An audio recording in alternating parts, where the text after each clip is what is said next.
This morning as you're waking up, maybe starting to get out for your morning commute, and the temperatures are cooling down too. Good morning. Thanks for waking up with us. I'm Kate Whiteoff. Hi everyone, I'm Sally Hernandez. It is a slow start to the Monday.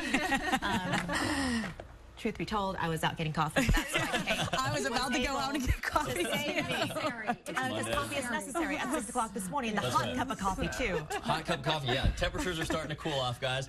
Fortunately, we haven't had any bad flooding out west of Fredericksburg and Rock Springs. They got 8 inches of rain yesterday. Wow. That town was cut off because all the roads were flooded around it. This morning, we just have some lighter stuff locally, but it might impact your morning, so let's check out where it is and where it's the worst on your radar.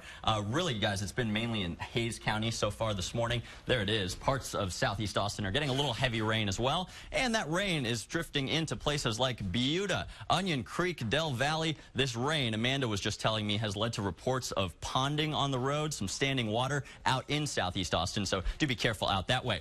Zooming out here, you see east of the Austin Metro, there's not much rain on the radar, but down in Hays County in the Hill Country, it's a different story. We're going to be tracking out the heaviest of the rain all morning, and I'll show you those delightfully cool temperatures coming up in your hour-by-hour forecast. Amanda is watching any incidents and the wet roadways on your commute. You know, David, you were just talking about this, and bear with me here as I try to get these maps up and running. Just moments ago, I was on the phone with Travis County Sheriff's Office, and that's where we had word of puddling on the roadway. I know you just mentioned this, and this is also where you've seen some heavier rain move through. That puddling was reported on FM 812, not far from the northbound SH 130 frontage road. So in that general region of FM 812, also to give you a landmark, this is near the Circuit of the Americas track. So if you're passing through, you really got to plan ahead for this. I know those roads can be a bit treacherous when we have wet conditions and rain moving through in southeast Austin.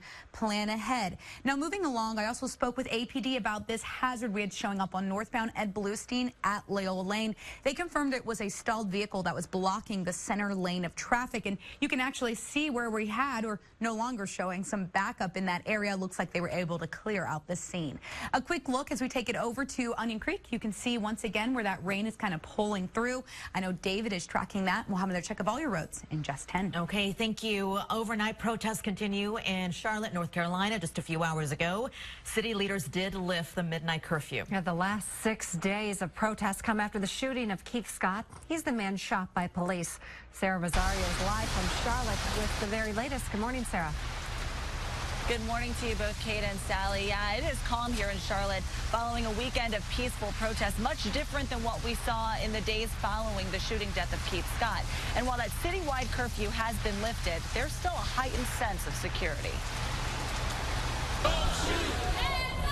A sixth night of protest in Charlotte after the shooting death of 43-year-old Keith Lamont Scott by police Tuesday. A march starting early Sunday with activists protesting outside Carolina Panthers Stadium. But after days of violent demonstrations turned peaceful, local leaders lifted the citywide curfew. Although heightened security remains, the game itself declared an extraordinary event, giving officers more leeway to search fans in and around the stadium, their bags, backpacks, and coolers.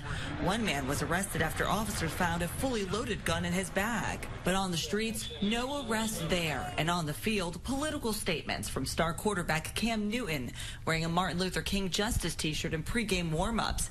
Panther safety Marcus Ball raised his hand, while demonstrators took a knee during the national anthem.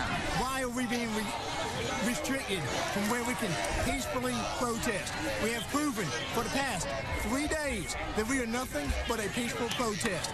During the game, 100 or so protesters continued demonstrations under the watchful eye of a line of police.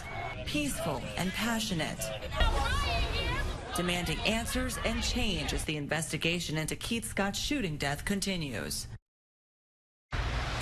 And so far, no word yet if more protests are planned for today or the rest of this week. Kate and Sally? Well, Sarah, I was curious, you know, since the police video has been released, has anything changed as a result of it?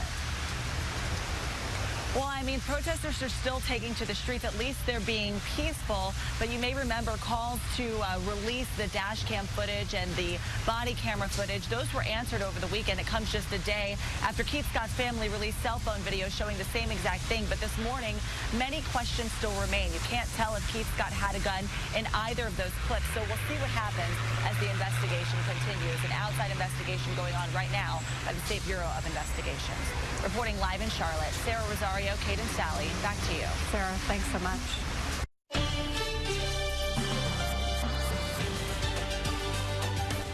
Good morning, 6:05.